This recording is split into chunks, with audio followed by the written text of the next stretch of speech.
come to India this year to lead a group, to help lead a group in their realisation and their journey of discovery in what it means to be a part of the larger Lasallian community. It's a very hard place to say no to.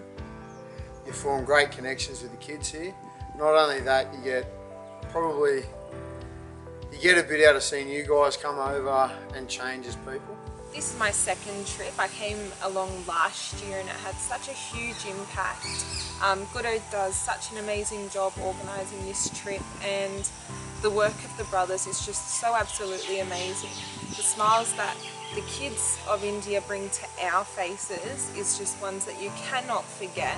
Ultimately, make sure that everyone in our smaller group and our larger group as well is kept happy, healthy and safe, and gets the most out of the experience that they possibly can. I'd heard lots of things about it, and I've been at Oak Hill now for 3 years. So I felt like it was a good time to start to get involved in all things Lasallian, and this to me was also a chance for me to be a role model for my kids around helping others and the idea of service. I came to India because this is something that I've wanted to do for ages. I worked in another school for 6 years, and I think we didn't have any opportunities like this. It was a primary school. You know, the kind of biggest excursion you would do is just like go to the museum or something like that. For the basic reason that most of us have identified, to work for the kids, to complete the mission and to continue the legacy. For years I've wanted to do something you know, in a third world country where I could make a difference and help, and this was the perfect opportunity. Also, as soon as Goodo asked if I could come again, I just thought I was the luckiest person alive and I wasn't going to pass that up again.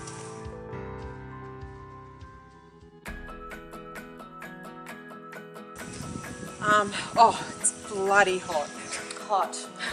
But I think everyone can agree that the sheer difference of the surroundings, it's dry, it's barren, and then you turn to a different kind of side and there's lush coconut trees and rice paddies. I think as we flew in, just the colours, I just thought the colours were amazing. The people are so friendly and happy, but it is contrasted with severe living conditions that, you know, that shows a lot of extreme poverty. I guess the biggest impression though was when we got off the plane in Madurai, we got on to the buses and we went out onto the roads, and it's ever since then just filled me with absolute wonder in regard to how alive this place is. But I think it was an overstimulation of senses. So the colours, the smells, the sounds, the people. Everything just coming at you all at once was pretty cool to get your head around.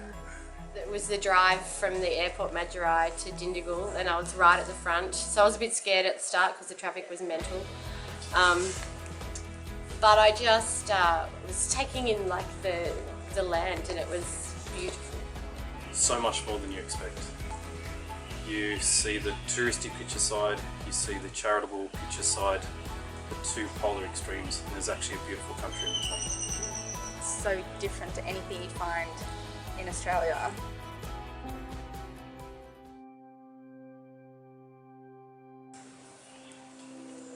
Just how hard everything was going to be. I don't know, I guess I was scared of maybe learning some things about myself that I might not have known yet, and kind of putting myself in that situation where I'm out of my comfort zone. Whether the heat, the work, things like that would beat us, but you know, as a group, we've been unbelievably solid. The unknown. First time, it was not knowing what to expect. So every step was a new experience. I don't fear anything, mate. They're only going to limit our dreams. So I was really worried about what I was going to eat, and because of my diabetes as well, about trying to manage that. I wasn't scared of anything, really, exaggerated way. You worry about getting some kind of strange disease or weird insect bite.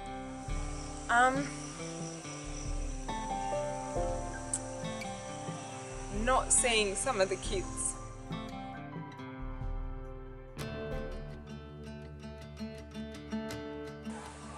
The team, that word, team, is one in all.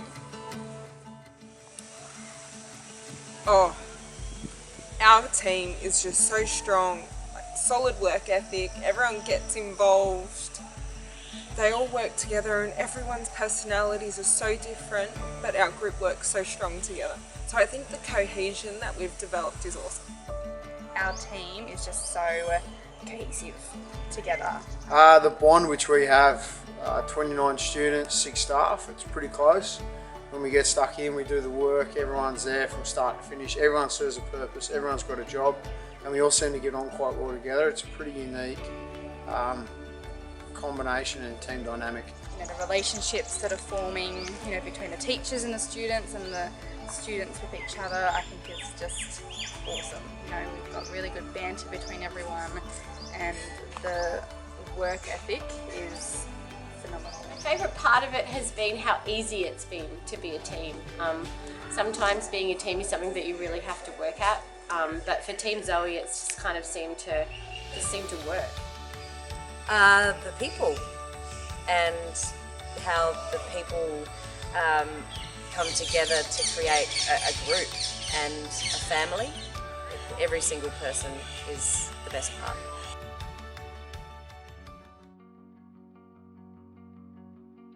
Seen a couple of the boys from Boys Village and other kids which I know from before, and seeing them. Unfortunately, didn't pan out that way at some points, and that upsets me a little bit. Coming back and seeing the brothers and seeing the kids and seeing the progress that the community has made since we've come back from our last trip. But that's just part and parcel with the trip, you know. But they've gone on to better things. I've seen these boys grow from 12, 13 to a point when they're now getting jobs. So that was probably the best part. Coming back, I think coming back to India year after year, you have a sense of familiarity and like you're almost coming to a second home. So that's always really exciting, doing the same things but with a different group. I think though, what I've come to cherish about doing this year after year is that I get to see students that I've known for a long, long time, since they were 13 coming into Oak Hill, and then seeing their growth through that time and ending up with this massive learning curve in regard to what it means to be Lasallian. It's something that is very special to me as a teacher. Making a difference, I think, in the small ways, and it being personal. So there's lots of times we do lots of things at school around giving money and donating and things like that. You never really see where all that stuff goes. Just to make a difference. I think just to get over here and just work our butts off. So for me, it was my own personal way of doing something that I could see, that's tangible. The results of that are right in front of you. For the stories you've heard in the past, and for the students that you know who have been, and the staff you know who have been, and everything that they say, they paint a particular picture. Couldn't wait to see that picture myself, and I couldn't wait to add to it. You know, the photos are amazing, so I think that's what I was excited for, just to meet them and hear their stories.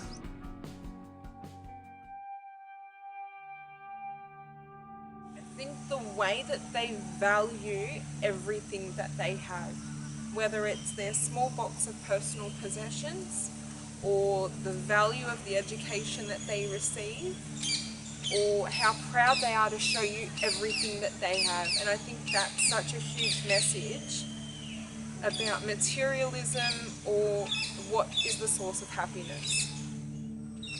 I guess what tears my heart apart is when you hear stories of the kids that have no family, or have lost a significant part of their family or have been abandoned by their family. Again, I think it's the kids' stories. I think when we were in that little orphanage in Dindigul, just kind of hearing about how they came to be there, it was just full on. But we have such very privileged lives back in Australia, and I was sadly I lost my father when I was 12, and that was really hard for me at the time. And if I translate that to some of the losses that you see these kids having to cope with, it's extraordinary. And somehow, whether they're 8 or 12 or 15 or whatever age, they're still able to keep on going. And they're not in a circumstance of privilege in terms of socioeconomic status or anything like that. They're in poverty. It definitely for me was the street kids. When we went to the street kids in Dindigul, my previous work experience is working in Australia in New South Wales with kids who can't live at home and who are victims of abuse within their own family. So to see, I really felt for them, because the system that they're working in is the system that we were working in Australia 50 years ago, and we worked out that that's not the way to do it, and we have the resources to do it better. So I felt really sad for them. And it was really hard hearing the brothers tell us their story in front of them, and their faces just dropped. Some of them were either had no parents or were in these horrible situations where they were had arranged marriages and things like that. The little boy that got dropped off and didn't speak Tamil or English, so he was having to learn to communicate with these people and these other kids, and couldn't do it through words. I think it's just amazing what they do. Just how driven they are for success and to better themselves, whether it's in their play, in their sports, in their games, but especially in their education. That their education is tailored to exactly what they need to do, and the drive to perfect that.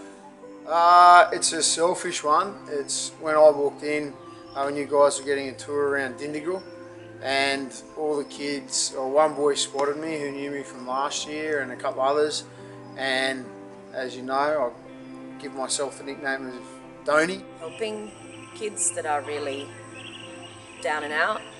We do that at Oak Hill. We cater for our version of what is poor in regard to Castle Hill, but you really don't get a sense of that until you see it on the ground in a third world country. So. Walked in and all the boys started chanting, "Donny, Donny, Donny," and that was really, really cool. And even when we're playing sport and they were doing that, that's great. I love it.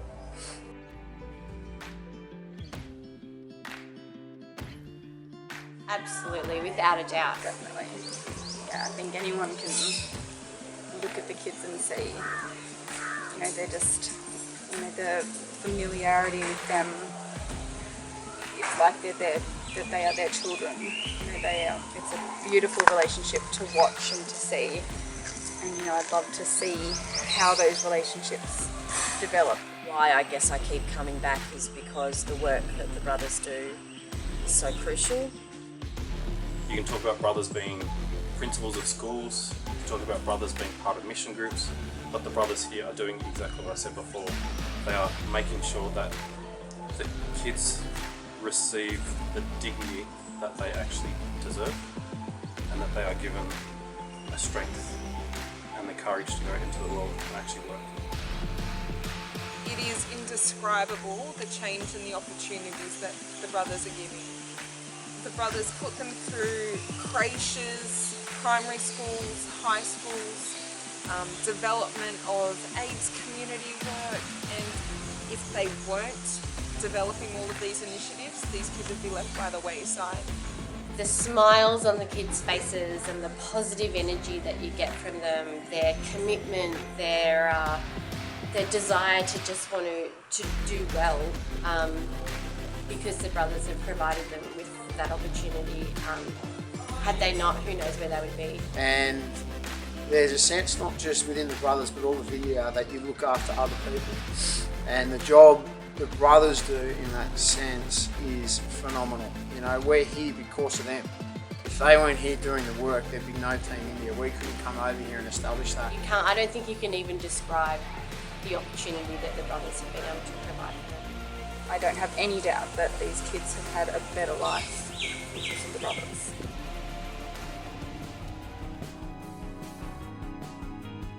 Amazing, hands down. Best food ever. Outstanding, love it, amazing. Wish there was more of it. I love the food. I love the food. The food is delicious. I think we've been really, really lucky in Dindigul and here in Boys Town. The cooks are fantastic. Want to take a couple of people home and open a Southern Indian restaurant? Fantastic. I love it. I'd stay. I really appreciate their attempt to kind of westernise their food for us, and Brother Sammy at Dindigul sat down and said to me one of the dinners, and he was eating with a fork, and he said, "Oh, I'm getting used to eating like you," and I thought he was talking about eating with a fork, but he was actually talking about eating the food that we had eaten, because it's really bland and plain to them, and he said that he was getting used to that. So while I was thinking it was quite spicy, he was thinking it was like nothing in it. I love how we sit outside and how the cooks are just there right next to us, and how they're making this extremely authentic food with these amazing flavours, and every night and day it's different. I just think it's fantastic.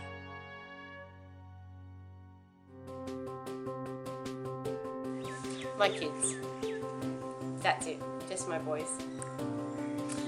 And now I'm going to start crying, so... right.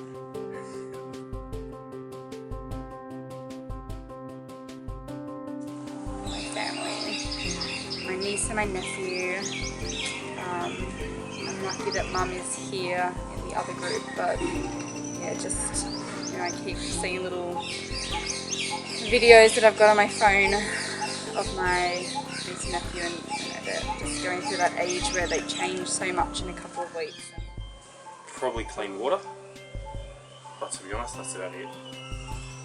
You know, it's only 2 weeks, and from my perspective, very different from a student's perspective.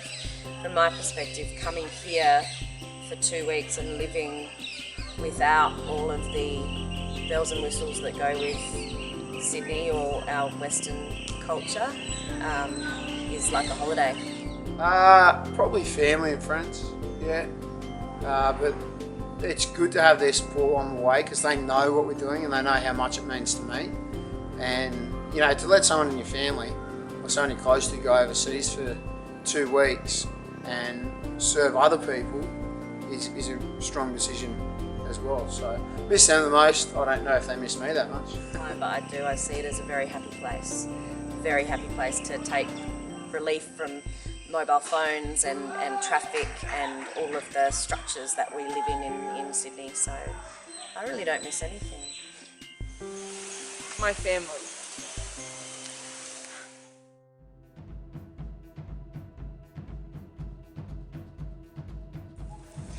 Just a different perspective on life. I think you realise the little things that we take for granted. A lot of rewards personally because of what I see the students get out of this trip. I know what I want to gain personally, but I want to see you guys change. I want to see you realise the impact you can have on poor, less fortunate.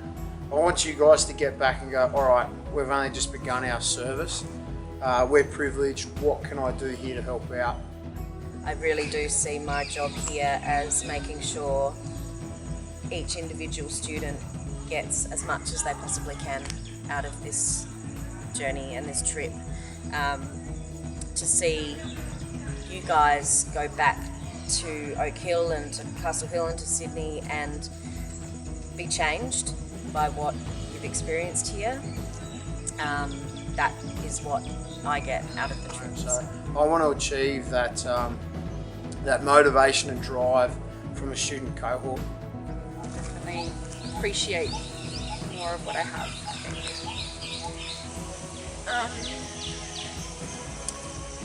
An appreciation of the work that the brothers do, the value of the little things in life, and hopefully this is just the start. Well, it's my second year, but hopefully this is just the start of what I can do to give back to the community. For me, hopefully it's just the start of a journey. So hopefully this is just the beginning of what I can give back. I've gained it already. A heap of memories, a heap of friends, some good stories, but most of all, just making a difference, or being involved in that part of making a difference.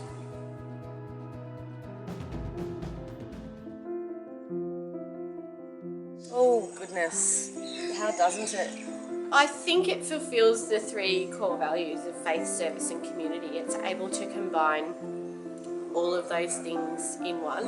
Look, everything about it. If you look at the core values of respect, of being brothers and sisters to each other, of being inclusive in community, you know, the other ones that we have at Oak Hill in regard to social justice, that comes into play.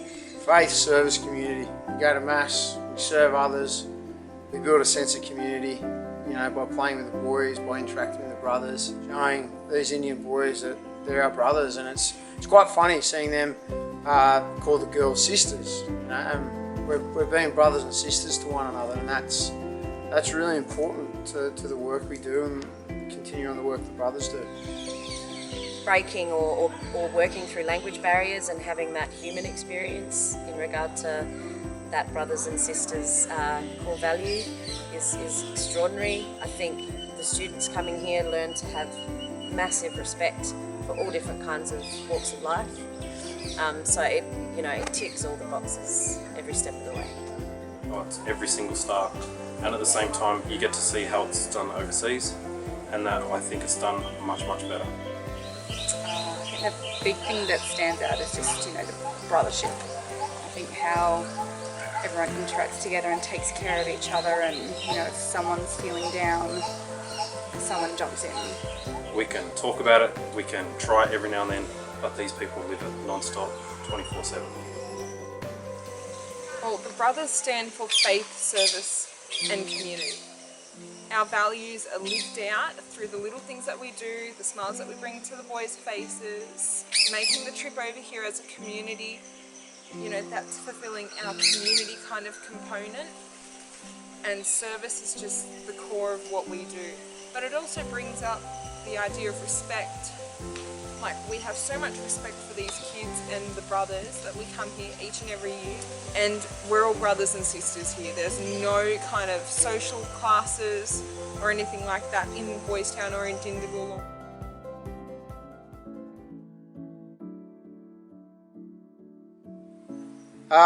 Keep working, keep signing up, and when you get back, work twice as hard to support these kids. Mate, it's every little job. It doesn't matter. You can be digging a hole, digging a trench, collecting rocks, building a paved road, whatever it is. I think that they just need to continue in the same vein that they have. I hope that they continue to be about faith, service and community. I hope that they don't lose the groundedness of living in the community and doing work without any expectation of getting anything back. We need to keep on doing what the brothers need us to do. The brothers know what they need in their communities to enhance the development of the boys that need their help the most. So Mr. Goodman listens to what they need, we raise funds, we come over and we do the work that's necessary.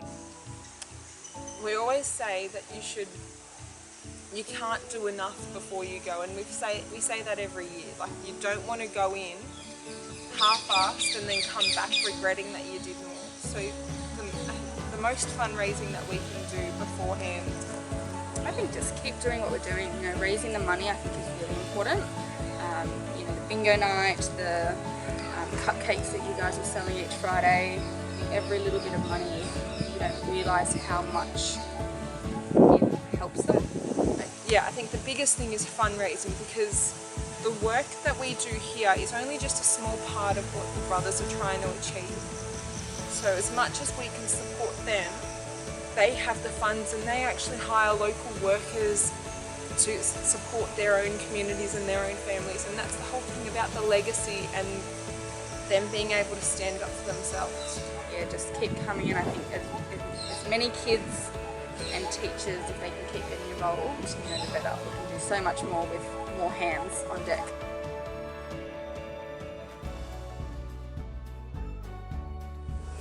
We offer a lot of trips. We offer cultural tours, we offer football tours, there's language tours, and there's the Vietnam-Cambodia tour, where only a small portion could be about service. It's a full cultural immersion. So we, you could compare it to, say, the Vietnam-Cambodia trip, I guess, which has an element of immersion in it.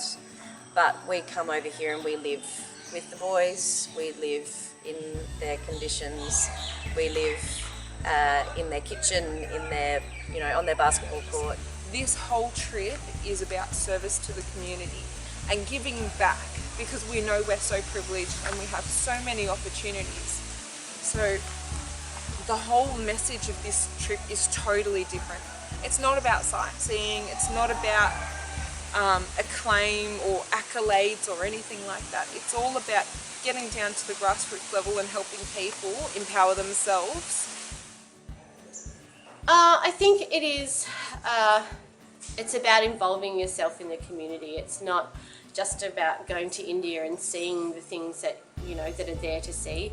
The way that this trip works is you get to see those things, but you get to see them by involving yourself in work and community. So it's not a tourist trip, but in saying that, you get so much more from it, from being immersed within the communities, than you would from just looking at them from the outside in.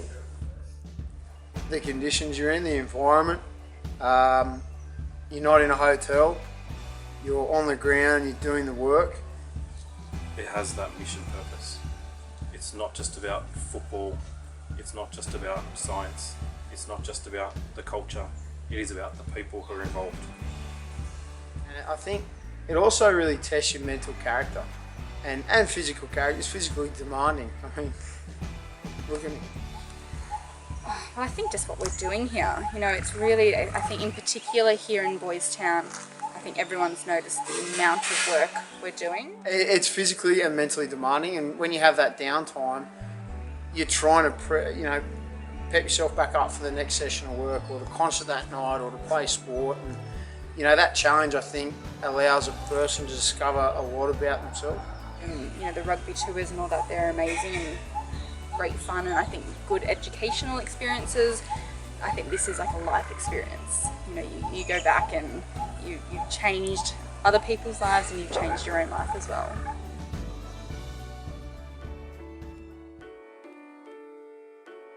Oh, I hope so. I have to get chosen. I have to keep putting my name down. Hope so. Yeah, hopefully. Hope so. Oh, fingers crossed, can't wait to get back. I want to see that what we've done, what that's created, and then do some more and then keep coming back. This is hopefully the start for me of a long-term relationship with India. I would love to come back. As many times as Goodo lets me, I'll be in. Being able to see the community develop time and time again is such an amazing, rewarding experience. And if we can, we'll probably get back without even being on this tour. Well, just to continue this work, just to be involved in it. And if you're lucky to see the same kids again, for example at Dingle, or if one of the cheeky buggers at Boys Town repeats his 1-year course and makes it a 2-year course, the looks on their faces when they see you for the second time, because I got out of my comfort zone and I loved it. It's amazing. Look where we are. It's just beautiful. The surroundings, the children, the brothers, everything. just makes you feel like you're doing something more than what you needed to do, I guess. Just find it to be an extremely important part of Oak Hill and of our Lasallian tradition as a teacher, as an educator, as a Lasallian educator, to see how this develops young people in our tradition. Because if not, there's a right hook for Goodman. Is he going to see this? Maybe. Goodo. It's a warning. No, it's not a threat, it's a promise.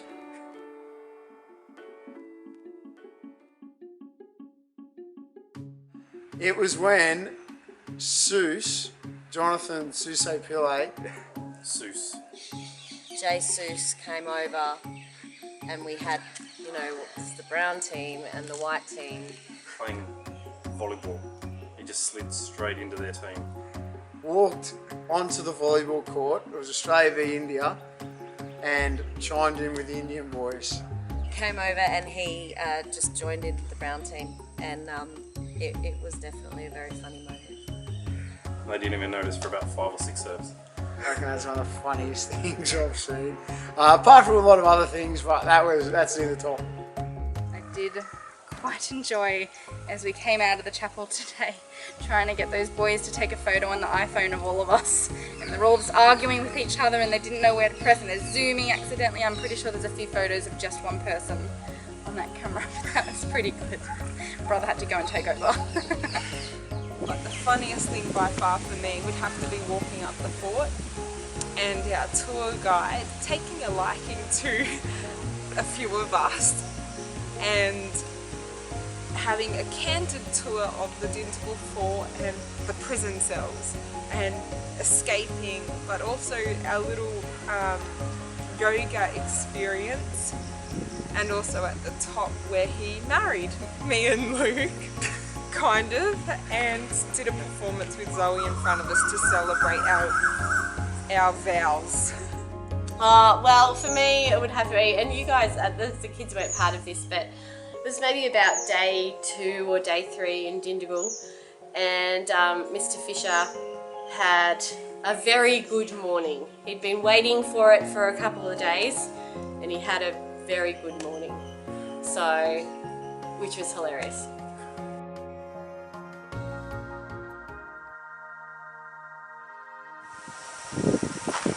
I've been asked to do this before, and there is no words that are sufficient to say how absolutely amazing this trip is. Once in a lifetime opportunity. You can say it's about helping the local community. You can say it's about empowering the boys. You can say it's about developing their skills in English so that they can contribute to their society.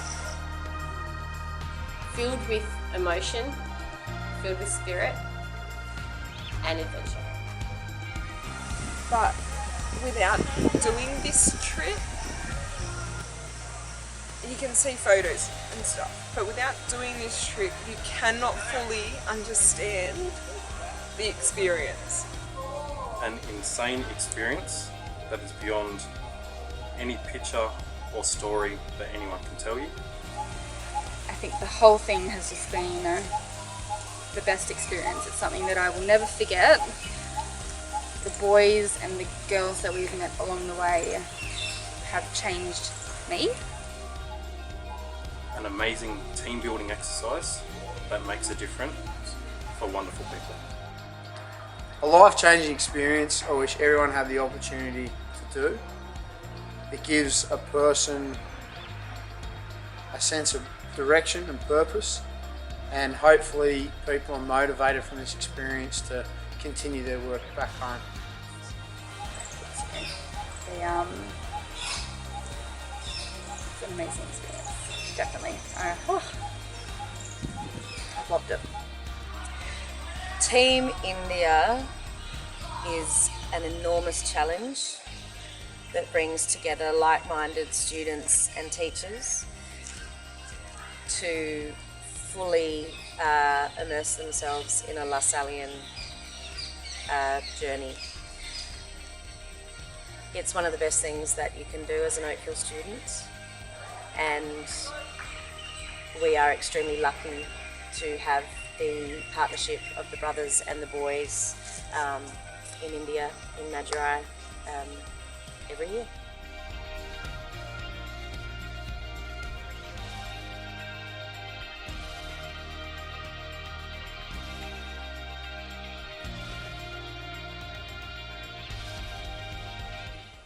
Awesome. Done. Excellent. I only nearly cried once.